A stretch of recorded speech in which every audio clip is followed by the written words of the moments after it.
Philip McCann, European institutions are currently working on the design of the next regional policy for 2014-2020. In your opinion, what will be the main differences between the current and the next EU financial perspective with regards to EU cohesion policy? Well, the reform process in terms of cohesion policies is a multi-dimensional reform. There are many elements that need to be understood as coming together. So it's not a single element, there's several elements, and they're important to understand each one and to see how they fit. The first one is to do with the changing architecture. There are some architectural changes, notably what we call the Common Strategic Framework, and the idea is to integrate different funding streams. And here the emphasis is to develop policies and programs that combine different thematic issues. So, for example, skills and human capital could be combined with certain aspects of research and development.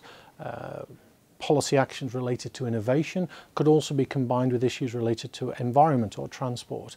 But as well as the actual legal and architectural changes of the policy, the reasons that underlie the changes are to do with behaviour. It's about changing the nature of the policy, how the policy works, what it does.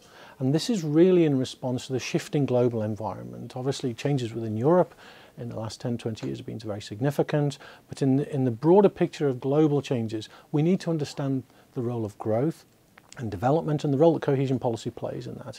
But particularly what's important here is shifting to what we call a results-oriented policy. So the idea is that all programs and the projects which are embedded in the programs are focused on long-term results. What are the objectives? What are the aims that we are intending? What are we trying to achieve in terms of when we design those programs and those policies, when we implement them, and then when we deliver them? What is it we're trying to do? What are the aspects of societal well-being that we're trying to influence? And in order to do this, what we need is a policy which provides for prioritization. And once we prioritise, then we can steer the policy. We can move the policy on, we can monitor, and we can learn and evaluate. So two critical elements here. One is what we call smart specialisation. And smart specialisation is a way of prioritising, of deciding, given the context, given the region, given the place, what are the potentials of the region, what are the challenges of the region, how do we use those resources, we prioritise, make those best choices which give us the most potential to drive innovation, to drive the Europe 2020 agenda more broadly.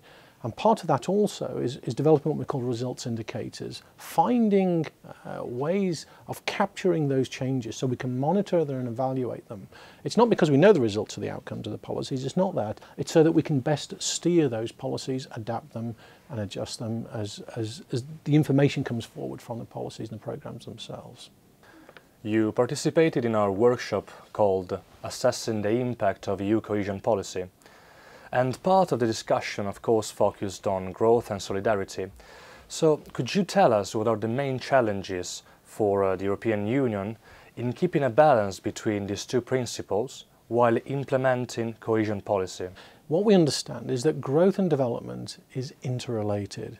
Smart growth and knowledge-driven, innovation-driven growth has to be compatible with sustainability issues, environmental issues, energy, resource usage. And both of those dimensions of growth are always interrelated and are also interrelated, both of them, with issues of equality, inequality, participation. We call this inclusion issues. The three dimensions of growth are always there, and long-term sustainable growth, understood in the broadest sense, requires that we move forward on all three dimensions simultaneously. This is beautifully captured in the Europe 2020 agenda. The reforms to cohesion policy are situated precisely in that context.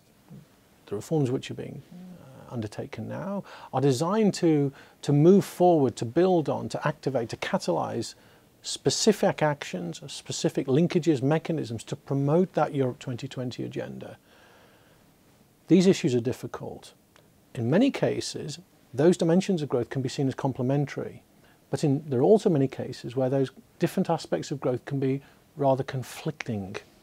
And the relationship between these conflicts and these complementarities are also different in different localities, different countries and different regions. So part of the cohesion policy reforms is also to try and understand, to explore those and to build on those and to find ways to move the overall Europe 2020 agenda forward. I would say the reforms are very innovative. I think most people think that. Across Europe there's enormous debate about these issues. I think the workshop here today in Bruegel has been tremendous. trying to understand about what kind of role do we play here, how do these tensions trade off against each other, where can we identify complementarities, and how can we do it. And so a lot of issues come into play relating to institutions, objectives, evaluation of these mechanisms and so on. So it's a broad encompassing approach which is underpinned the reform to cohesion policy, but that also reflects the much broader Europe 2020 agenda, which is trying to deal with these issues of participation, solidarity, at the same time as environmental issues, exclusion issues, all of these different themes underpinned by a new knowledge agenda.